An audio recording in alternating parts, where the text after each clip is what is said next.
Moi, je suis rentré en 99. En 1970, au mois de septembre. Moi, en 2005. Et moi, en 1977. Et ça va faire 39 ans. J'ai fait 10 ans. 5 ans. On dira 32 ans déjà.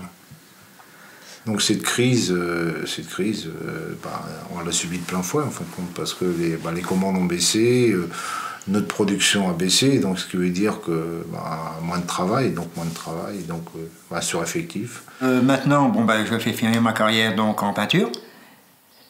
Et puis ensuite, avec le plan PREC, je vais partir travailler quelques heures dans une exploitation agricole.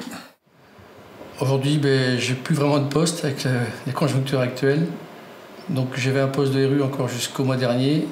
Et là, de 4 RU, il passe à 2 RU. Donc RU, c'est chef d'équipe. Donc aujourd'hui, j'ai un poste plus ou moins vacant, là, jusqu'aux vacances. Et après, je sais pas. Je vois pas d'avenir pour le site de Rennes, donc c'est clair. Moi, pas d'avenir pour le site de Rennes, pas d'avenir pour moi non plus. Donc je cherche ailleurs.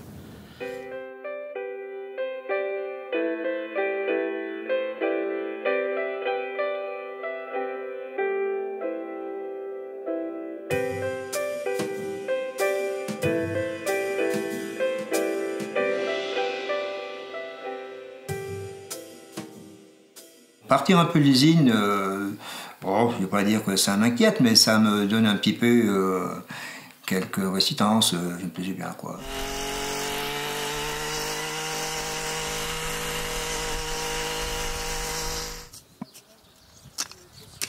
Comme moi, j'arrive donc à 1 an de la retraite, on me donne 26 mois, j'ai rien à perdre. Alors maintenant, j'ai quitté PSA le 31 mars. Licenciement économique, enfin, on s'est quitté, je dirais, à l'amiable. Je me pose beaucoup de questions.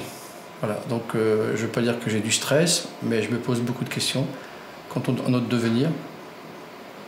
Donc, moi, ce qui me concerne, j'ai pris la décision de faire une formation avec le FONGECIF, qui va donc commencer fin août. Donc, je vais donc partir pendant presque 9 mois. Et pendant cette période, je vais réfléchir à savoir si je prends le plan social qui est en place aujourd'hui, de façon à quitter la société, ou rester, je ne sais pas.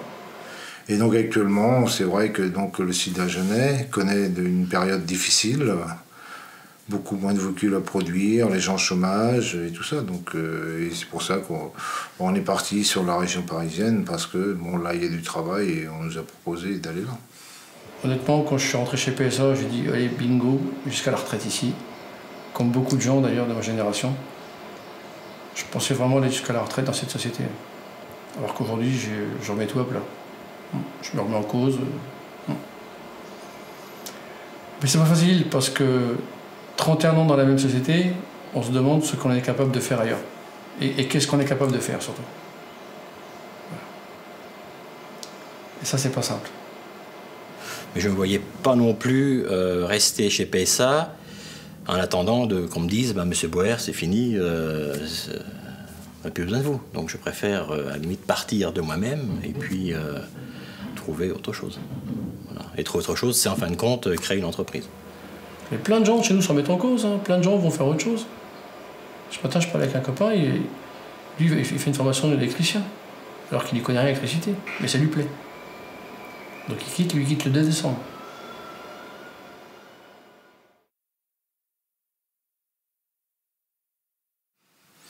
C'est vrai, donc moi effectivement, donc ça fait déjà 32 ans, et puis quand je suis rentré chez PSA, donc je pensais y faire ma carrière, alors qu'aujourd'hui, je sais pas forcément, et puis donc voilà.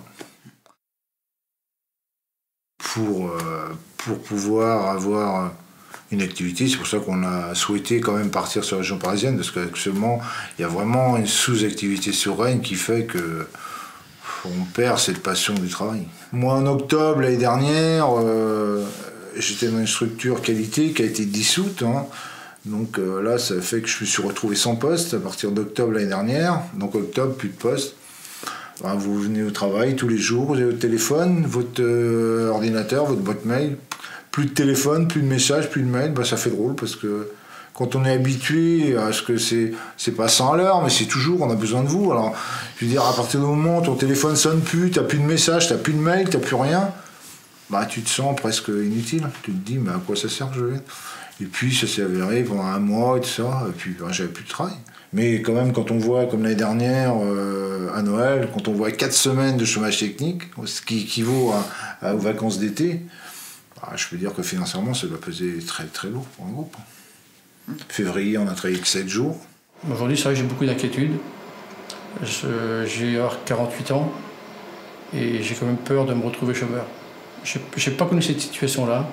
J'ai pas connu la situation que vous les jeunes vous connaissez aujourd'hui avec les boîtes intérim. Aujourd'hui j'ai un boulot ici, demain je bosse ailleurs. Non, bon, ça fait 31 ans que je suis sur un coussin en fait. Si on peut appeler ça comme ça.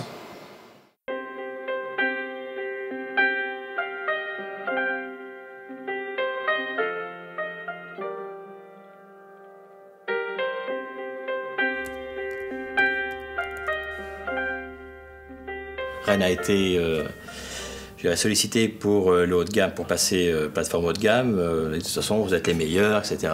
Vous allez voir, Rennes, ça va être super. Puis on se rend compte que 4 ans après, c'est pas ça du tout, c'est la Bérésina. Donc là, on recherche maintenant les petits véhicules à faire sur Rennes. Alors moi, il y a un truc que je comprends pas, c'est pas clair. Alors que sur Rennes, on paye aujourd'hui, peut-être pas 50%, mais facilement 40% par jour des personnes qui restent chez eux et qui sont rémunérées à 100%. Donc ça, économiquement, pour le groupe, je pense que ça doit peser lourd. Et je me dis que demain, je suis presque parfois inquiet, parce que je me dis que on pourra très bien, quand on va faire un bilan en fin d'année budgétairement de Rennes, on dira, ben ouais, le bilan financier, il n'est pas bon. Et puis, on peut s'avérer que si on pousse plus loin, au sein du groupe, on soit un boulet. Et puis, on peut imaginer, en allant encore plus loin, le boulet, on s'en sépare. La famille. La famille, peut-être. Mais tout d'abord, comment fonctionne-t-elle, cette famille? Car le but, c'est quand même de produire des voitures. Quand on a commencé, en fait, quand on n'avait pas de formation, on n'avait rien dans les mains. C'était sur le tas, on allait au travail. D'abord, comme toute famille qui se respecte, la famille Lajanais s'occupe bien d'elle-même, ou du moins de ses membres. On se sent relativement protégé ici. Aujourd'hui, peut-être moins qu'à une certaine époque, mais oui, quand même, ouais. Ils font attention. Aujourd'hui, ils auraient pu faire des licenciements secs, ils auraient pu être beaucoup plus durs qu'ils ne le sont aujourd'hui. Mais il y a aussi une communication qui est tronquée. Tout va bien, alors qu'en fin de compte, dans les journaux, à la télévision, on savait très bien que ça allait mal. Non, mais tout va bien. Ça, c'est vrai qu'on pense à la famille, comme ça, c'est sûr. Dans certaines entreprises, ce n'est pas exactement pareil. Il y a certaines accords, il y a certains chefs, il y a certaines personnes, tout le monde essaie de faire du zèle, quoi. Et surtout maintenant, là, parce que comme les places sont chères, alors chacun essaie de faire mieux que l'autre. Il faut laisser couler, hein. C'est tout. Donc nous avons refait un projet commun, donc l'acquisition d'un pavillon que l'on a fait en 2007. Et donc, pas mal de travaux et tout. C'est pour ça que même ils souhaitaient que nous partions un petit peu plus tôt, mais bon, on avait encore des travaux, donc je ne souhaitais pas partir. Mais bon, on est parti, c'est pour ça en mars, et donc on a un petit pavillon à la campagne. Et qu'on souhaite, c'est pour ça qu'à la rigueur, on a fait un investissement commun et on se doit de travailler pour réussir. Et puis on est confiant. Surtout pour le sauver, enfin le garder, oui. Ouais, c'est ça. Et c'est pour ça qu'en aucun cas, faut jamais dire jamais, mais en aucun cas, je souhaite rester sur cette région parisienne. Ce qui prévoit à Rennes aujourd'hui, c'est une seule ligne au lieu de 3 qu'on a aujourd'hui. Donc demain, c'est une seule ligne avec 55 voitures heure et une mini-ligne qui fera jusqu'à 10 voitures heure, une voiture haut de gamme. Donc c'est 6, 407 coupés, la 607 qui va revenir. J'espère que pour eux, Rennes va se maintenir, mais j'ai quand même bien peur que Rennes disparaisse un jour ou l'autre. Je vois pas par quelle opération du Saint-Esprit on pourrait revenir sur Rennes. Je voyais des gens actuellement, ils se disent, ouais, nous on veut rentrer. Il n'y a pas de travail, on ne va pas sortir un coup de baguette magique et donner du travail. La conjoncture actuelle, alors la conjoncture c'est un grand mot, mais fait que tous les véhicules que l'on produit, on produit des véhicules qui coûtent quand même à partir de plus de 20 000 euros, 25 000 euros. Aujourd'hui, on se rend compte que le consommateur, il ne jette pas forcément ses voitures. Contrairement où nous, là on est sur Aulnay, où on travaille 1 à 2 samedis par mois, ce qui est dément, hein, quand on voit le contraste entre l'usine de Paris et de Rennes. Qu'est-ce que ça va devenir? Alors là, c'est une question qui est très très importante. Quand on voit tout ce qui se passe, je ne sais pas te répondre vraiment, mais dans 2 ans d'ici, d'abord, il faut être correct. Si la 408, par exemple, ne vient pas en 2010, bon, il n'y aura plus rien. Il n'y aura plus que la C5 qui va en baissant, la 407, pareil, ben, il n'y aura plus rien. Il faut qu'il vienne une nouvelle voiture, qu'elle soit grosse, qu'elle soit petite, mais il faudrait une voiture de moyenne cylindrée, peut-être que ça pourrait repartir. Mais ça, c'est autre chose. On n'a pas de vision sur l'avenir, c'est ça qui fait peur. Et c'est peut-être pour ça aussi que les gens partent, parce qu'ils se demandent ce qu'ils vont devenir. Moi, personnellement, je ne sais pas ce que je peux devenir. J'ai fait beaucoup de postes, très intéressants, mais pour demain, malheureusement, ils n'ont pas grand-chose à me proposer. Voilà. Donc je ne veux pas tabler sur le fait de dire j'attends, je baisse la tête, voir ce qui va se passer. Et puis, du jour au lendemain, me retrouver obligé de partir, muter, et ça ne m'intéresserait pas. Ah oui, je crois en voir. Qu'on reviendra à PSA à Rennes, et que PSA Rennes remarchera et restera toujours, entre guillemets, ouvert, quoi.